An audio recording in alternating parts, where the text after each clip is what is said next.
Chapter 302. Let me clarify, this person is Dom's mother. Apologies to everyone for the confusion in the previous chapter. After taking a full force blow from the divine tree and still standing tall, credit where it's due, she truly lives up to her title as the mother of the god of destruction. Emerging from the dust and smoke, Cassm flashed a wicked grin, as though victory was already in her grasp. Up next is the battle between the divine tree and Dom's mother.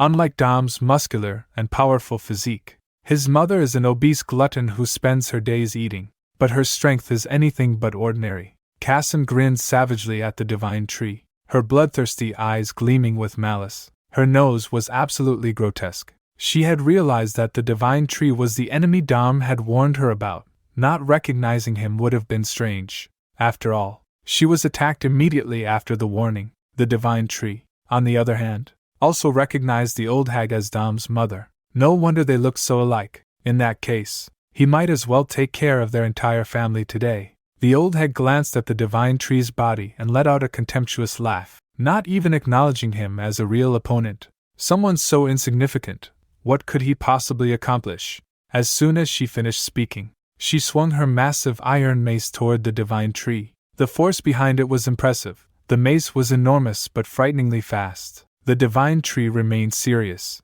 Though she was the mother of his enemy, he still didn't take her seriously. He stood completely still, not even bothering to dodge her attack. Meanwhile, somewhere else, the sound of galloping hooves echoed as a group rapidly approached. These were the soldiers dispatched to assist Cassm in battling the divine tree. But they were nothing more than goblins riding deer, hardly a match for the divine tree. As they advanced, the goblins reassured one another that Cassm was incredibly strong, so there was no need to worry too much.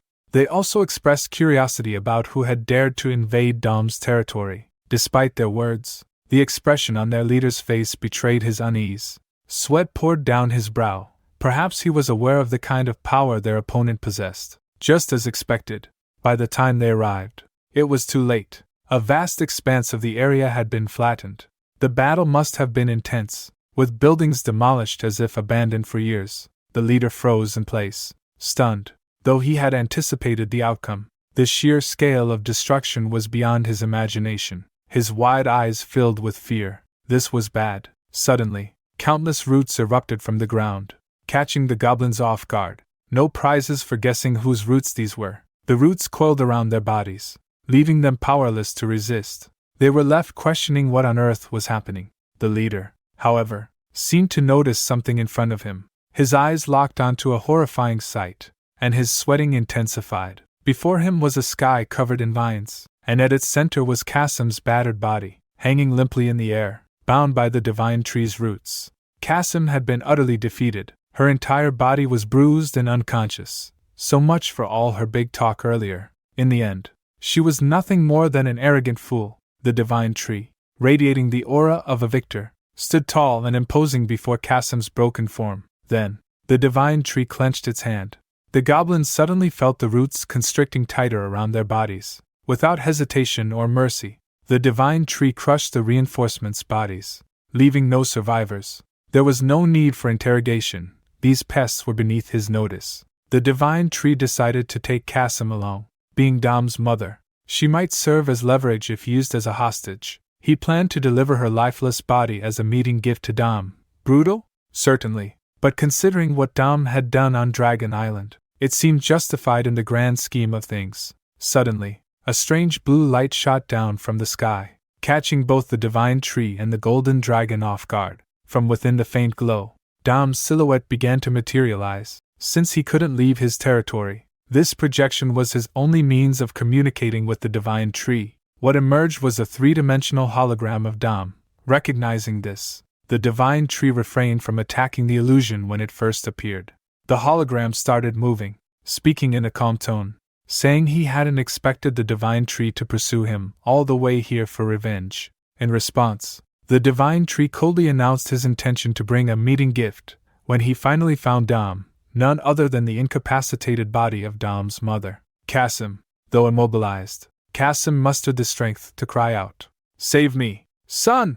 It was a pitiful sight, admittedly, but compared to the atrocities Dom committed on Dragon Island, it paled in comparison. The divine tree fixed Dom with a gaze brimming with killing intent. "Do you want me to kill your mother before I meet you?" he asked coldly. Despite his mother being captured and facing the threat of death, Dom remained unshaken. Instead, he calmly replied that the divine tree shouldn't act rashly, as Dom had his own meeting gift to reveal. Then, within the blue light, the images of Panis and the Crimson Dragon appeared. Both were heavily injured and had clearly been captured by the god of nature. Seeing this, the divine tree visibly faltered, his expression darkened, tension radiating from him. He had truly believed they had made it to safety, but reality proved otherwise. The golden dragon, unable to contain his rage, roared furiously. "Crimson Dragon! Panis!" Dom calmly declared to the divine tree that if he wanted to retrieve them, he would need to trade his mother's life. Dom warned him not to harm her. For all his cold-bloodedness and cruelty, the destroyer god did seem to have a strong sense of filial piety. Baring his sharp fangs and flashing his icy gaze, Dom announced that he would wait for the divine tree at his city. With that, the blue light dissipated, leaving no doubt that the coming confrontation would now center on an exchange of hostages, escalating the conflict far beyond mere vengeance. The divine tree, surprisingly, offered a word of praise for Dom, acknowledging that Cassm had indeed raised a remarkable son. Cassm, however, grumbled in irritation. "Stop hanging me upside down like this, it's unbearable." With Cassm in tow, the divine tree and the golden dragon made their way toward the agreed meeting point. The high-speed journey while being carried upside down left Cassm miserable, pleading to be allowed to walk instead. Meanwhile, Panis was enduring relentless abuse at the hands of her captors. Her body, already covered in wounds, was subjected to further torment as they ruthlessly beat her without mercy. She collapsed backward, blood pouring from her mouth. But her suffering didn't stop there. Dom ordered his subordinates to string up both Panis and the Crimson Dragon in a highly visible spot on the city's walls. Though he maintained a facade of composure, Dom's true feelings betrayed him. At some point, he had unconsciously crushed the rocks in his grasp. Turning to his forces, Dom commanded the entire city to prepare for war. Panis, on the brink of death, still prayed not to drag the divine tree into her plight. She seemed to understand all too well that this was a carefully laid trap by Dom, designed to destroy the divine tree once and for all. Dom stood atop the city wall, exuding the regal aura of a true lord. His muscular and imposing figure was a stark contrast to the plump and ungainly appearance of his mother. Cassm, beyond Dom, a host of subordinates awaited the arrival of the divine tree. At the forefront, 3 wolves bared their fangs, radiating raw power. The air vibrated with the roars and growls of countless other beasts, their excitement palpable. These creatures, like starved predators, craved the chaos of battle. Surveying his formidable forces, Dom declared with unwavering confidence that he would end the divine tree's life here and now. Elsewhere on the planet, the god of nature observed Dom's city from afar. Despite his role in capturing Panis and the Crimson Dragon, it appeared he had no intention of partaking in the imminent battle. Suddenly, a figure cloaked in a pristine white robe emerged from behind him. The mysterious individual, shrouded from head to toe, addressed the god of nature in a calm voice. "You've done well." Recognizing the figure, the god of nature replied warily. "It's you?"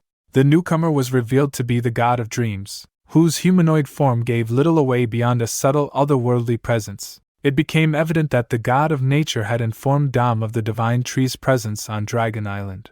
Knowing full well that Dom would destroy the island upon learning this, the god of dreams questioned his motives. "You knew this would happen, so why did you tell him?"